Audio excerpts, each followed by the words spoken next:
السلام عليكم ورحمة الله. بسم الله والحمد لله والصلاة والسلام على رسول الله وعلى آله وصحبه ومن والاه.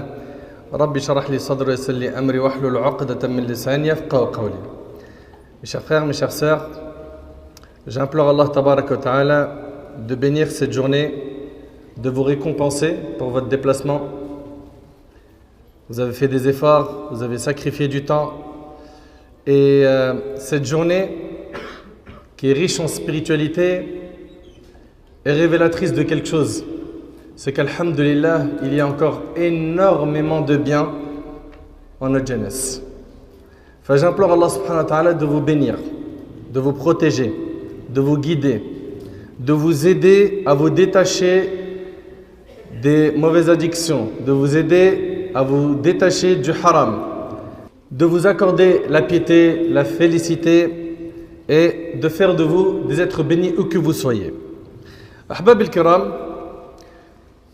il m'a été demandé d'aborder un sujet qui nous concerne tous. Ce sujet est comment avoir une utilisation saine d'Internet, des réseaux sociaux. Je vais poser une question d'entrée de jeu et j'aimerais bien qu'il y ait de l'interaction.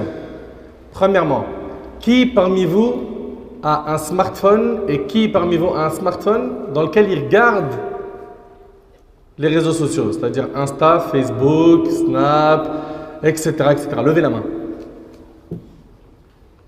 Levez bien, levez la main.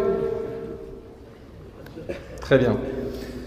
Quasiment tout le monde est connecté.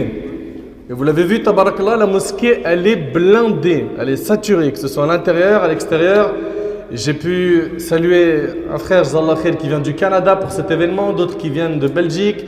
Il y en a, ils sont vraiment venus de très loin. Et je le dis, je le répète, c'est un indicateur, c'est révélateur de quelque chose. C'est que notre jeunesse, elle aime sa religion. Alhamdulillah. Oui, on est des pécheurs, on a des lacunes. Parfois, des fois même, on a des vies un peu schizo. C'est-à-dire, je vais écouter une vidéo de mon frère Mehdi ou Nader ou un autre sur YouTube, juste après, je suis sur un clip. C'est vrai, il y en a qui vivent entre deux mondes. Mais il faut dire ce qui est. Alhamdulillah, regardez aujourd'hui, votre présence prouve quelque chose. C'est qu'il y a une soif de spiritualité. Les gens ont envie d'entendre parler d'Allah et de son prophète sallallahu alayhi wa sallam. Les gens aiment leur religion. Alhamdulillah. Maintenant, l'erreur qu'il ne faut pas faire, c'est de considérer cet événement comme, excusez-moi, ça va être un peu piquant pour les oreilles, comme un spectacle. On est venu, on a vu des shows et on est parti.